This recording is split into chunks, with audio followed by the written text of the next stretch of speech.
La cola feliz. Una manera de interpretar los acontecimientos en la cotidianidad. Con Mariela Celis y Nelson Bocaranda. Circuito Éxitos. Bueno, amigos, nuestro primer invitado es Osvaldo Ramírez Colina, consultor político, porque, bueno, hacía tiempo que no lo entrevistamos. Un gran abrazo, de verdad que vernos a la distancia a través del Zoom, pero de alguna forma nos vemos y gracias a Dios todo el equipo está bien. Así que un placer saludarte, Osvaldo. Un placer, Nelson, y bueno, afortunadamente tenemos esta vía para poder seguir en contacto y hablar con la gente. Sí, bueno, mira, los partidos de oposición dicen que son 27, dicen que no van a participar, sacaron un comunicado.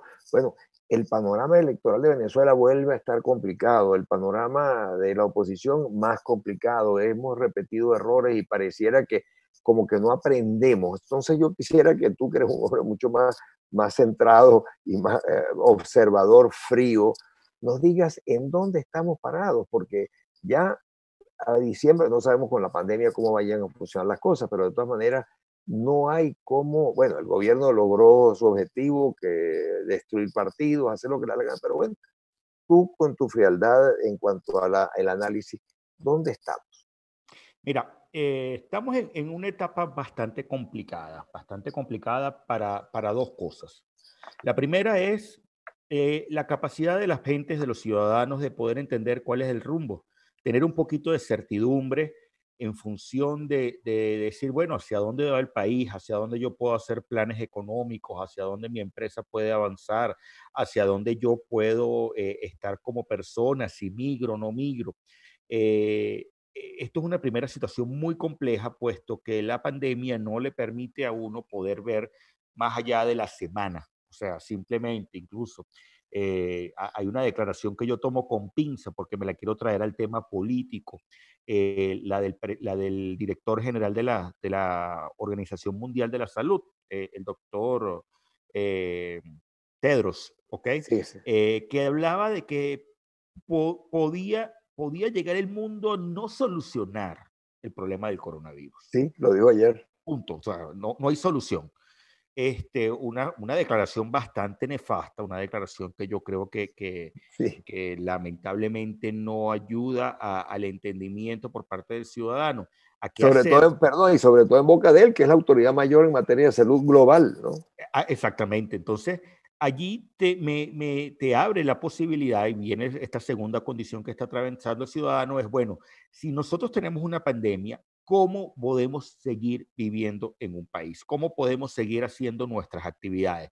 ¿Cómo podemos nosotros tratar de generar cambio político? Un cambio político que en muchas ocasiones es un cambio político que amerita al ciudadano en la acción política de calle y no a través de redes sociales y no a través de mensajería de texto, porque eso, si bien ayuda en la materia de comunicación política, no terminas permitiendo ver el ejercicio real de ese ciudadano que pueda estar en la calle reclamando por servicios o que pueda estar en la calle reclamando por cambios políticos. Y esto lo vamos a ver en todo el mundo. Una de las grandes amenazas, de los grandes riesgos globales para el 2021 y parte de lo que tenemos en el 2020, es el crecimiento, como ya lo vimos parcialmente en Estados Unidos y algunos países de Europa, de la protesta, de una protesta además tratando de generar cambios inmediatos a un modo de vida que de la noche a la mañana quedó completamente amenazado. Y sobre todo sale de los países donde eso no pasaba, porque aquí hemos estado de crisis en crisis, pero ver a los grandes países desarrollados que están pasando esa vicisitud y sobre todo que cuando el hombre clave en materia de salud, como sería este señor de la Organización Mundial de la Salud, nos dice esa cuestión, nos crea aún mucha más incertidumbre, y la incertidumbre de continuar, seguir los trabajos que se han perdido, el cambio de vida que es totalmente. Ayer conversaba yo con el expresidente colombiano, Juan Manuel Santos, hablábamos de eso, de los cambios que vienen en el mundo, y nos decía una cosa interesantísima. Decía, viene ahora lo que se va a llamar la pobreza multidimensional. Eso es un término nuevo para hablar de la pobreza, porque creo que tiene todas las dimensiones que se imagine. Entonces, a eso me lo traigo al tema venezolano. Tienes hoy 27 partidos, algunos de ellos, algunos partidos minúsculos, pequeños, Sí, sí. pero en el fondo con posibilidad cierta de postular gente. Tienes por otro lado un conjunto de partidos que te hablan y te dicen vamos a tratar de ganar unos espacios, entre comillas. Tienes a un PSV, que de hecho ayer directamente en la boca de Maduro, decía, vamos a conquistar, el pueblo va a volver a conquistar la Asamblea Nacional.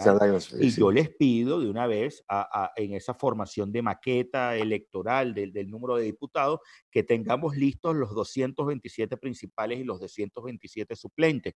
Si nosotros hiciéramos un ejercicio hoy de la verdadera capacidad de ir a un proceso electoral, hoy no tenemos sobre la puerta, sobre la mesa, una elección libre, justa y transparente. Ahora, ¿qué hacer? Y porque es la pregunta que puede estar haciéndose todos, ciudadanos, países. Mira, lo primero es entender cómo dentro del marco de un proceso complejo de pandemia, tú logras elevar la voz.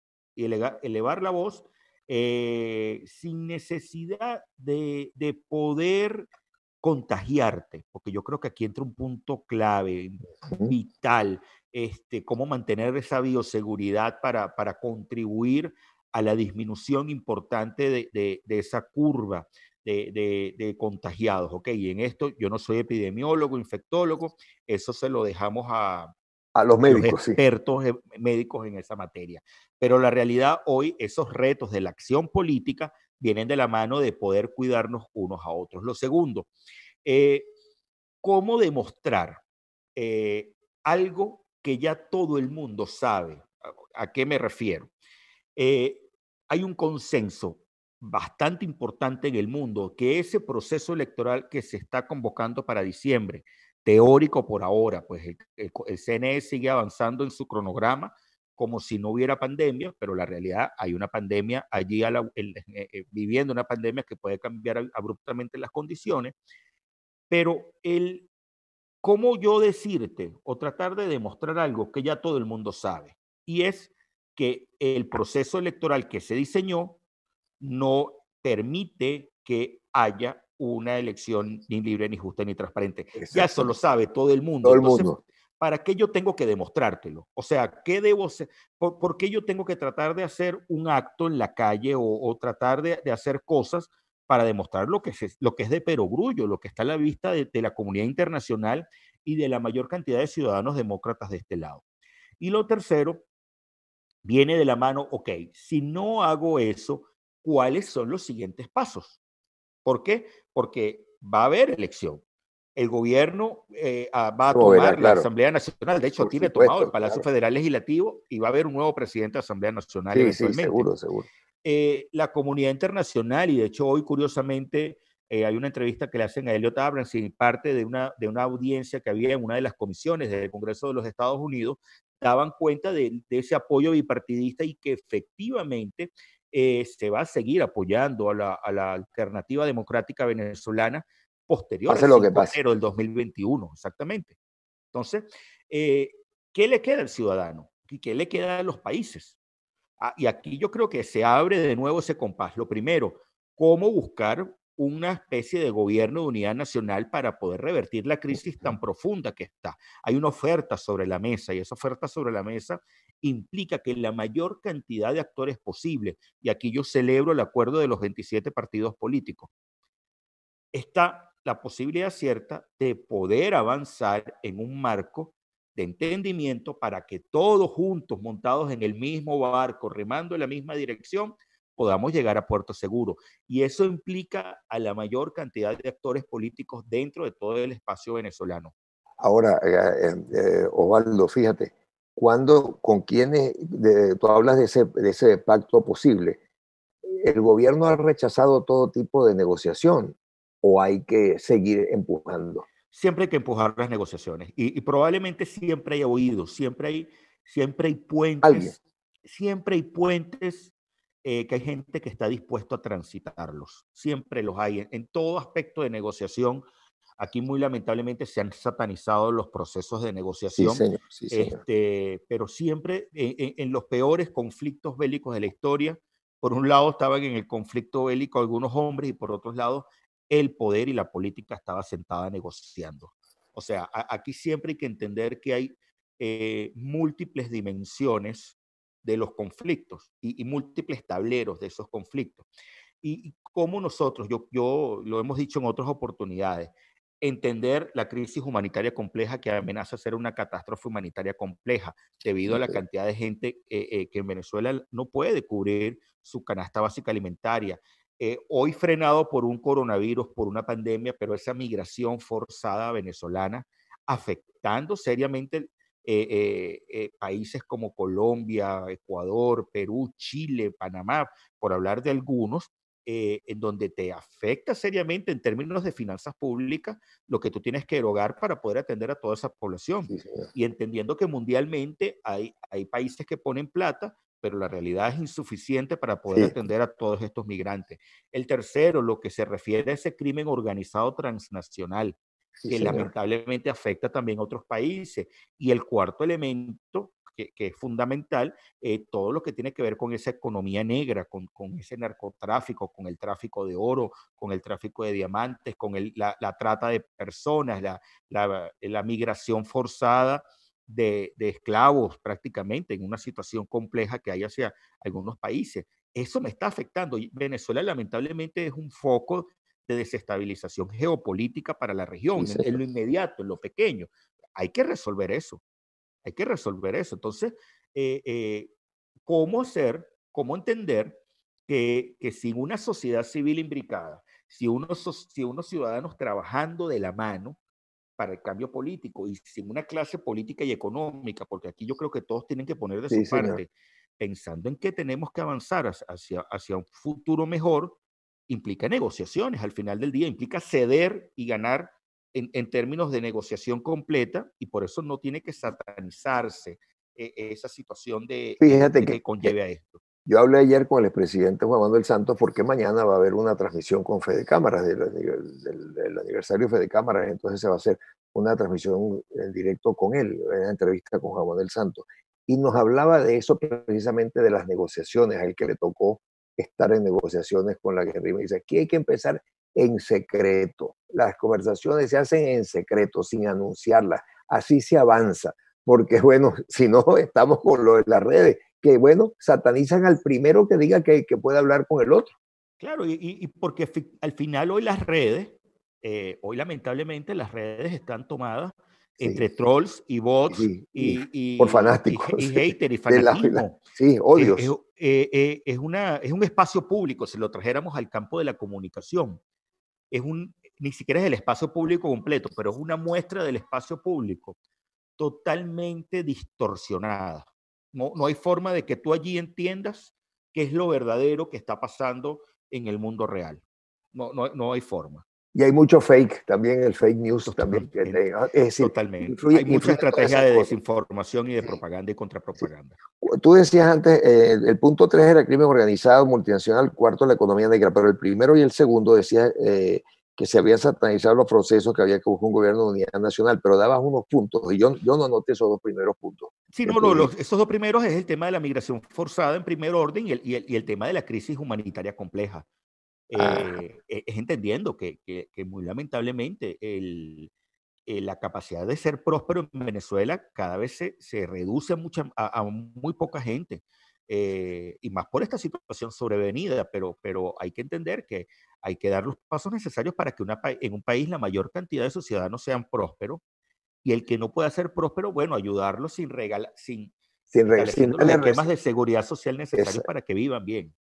sí, sí, sin el regalito y el regalito del gobierno, porque eso estableció en 20 años una dependencia total y absoluta de la bolsita CLAP, de la cajita CLAP, de la corrupción, bueno, Claro, por todos lados, ¿no? porque genera ciudadanos eunucos. Sí, Al final, que no pierden su capacidad de ser prósperos simplemente porque se sientan a esperar que Papá Estado baje con su mano dadivosa y entregue lo que tiene que entregar. Eso está muy bien, ese término, ciudadanos eunucos, ciertamente. De verdad que, bueno, queda tiempo todavía. Pienso que hay tiempo para moverse y para lograr de alguna forma acuerdos de aquí a diciembre. Sí, Sí, es así. Es así. A mí no me preocupa comenzar a ver esto en frío, como que hay que hacer y decir cosas ya. cierto. Yo creo que vienen más acuerdos de parte de los partidos políticos. No se han anunciado, pero están en construcción parte de esos acuerdos. Poder tender la mano a otras organizaciones políticas que no han sido parte signataria de este acuerdo de 27 partidos. Ahí hay otros grupos que también tienen algo que decir. Hay que construir consenso y la construcción de los consensos siempre toma tiempo. Y por otro lado, falta mucha agua que pasar por debajo del puente para entender la solidez de ese puente. Yo creo que hay oportunidades de oro hoy sobre la mesa tras bastidores. Sí, Alguna gente qué bueno, está qué escuchando. bueno. Bueno, yo creo que les llegó el Gente agua que, al cuello. es Está que el llegando agua el está en agua el al cuello. cuello. Es así, Sí, es así. Muy así es. lamentablemente la situación venezolana está bastante compleja y, y- y yo creo que ahí es hora de entender y poner al país primero y no Sí. apetitos personales. Sí, a pesar de que en algunas partes ha habido muchos más infectados y todo, nosotros estamos en la peor situación porque son demasiados factores los que están interviniendo aquí en Venezuela. En otras partes puede ser que haya más enfermos o muertos, pero aquí estamos rodeados por todas las otras pandemias que ya venían de antes, ¿no? Sí, ya Así sé. que, Sí, es que es un bueno, colapso estructural, un es colapso, entender, eso es, colapso es, en- estructural del país. es entender que venimos con años Sí, recibiendo, señor. o sea, Sí, estamos en el chasis, como dicen popularmente, sí. entonces reconstruir va a ser Bueno. mucho más complejo, pero yo creo que Venezuela puede salir adelante. A mí no me cabe la menor duda. Osvaldo Ramírez Colina, amigos, vamos a decir de nuevo tu Twitter que es Osram, ¿no? Osram, W-R-A-M. OSWRAM. OSW de Osvaldo, RAM de Ramírez, Osram. Así que bueno, muy agradecido. Ya supe, Y ya escuché esta mañana a Edgar que está por aquí, o por lo menos salió hablando, ¿no? salió hablando, no, no, está en España. Edgar Gutiérrez está, sí, está afuera. Bueno, gracias entonces y continuamos amigos con más de La Cola Feliz.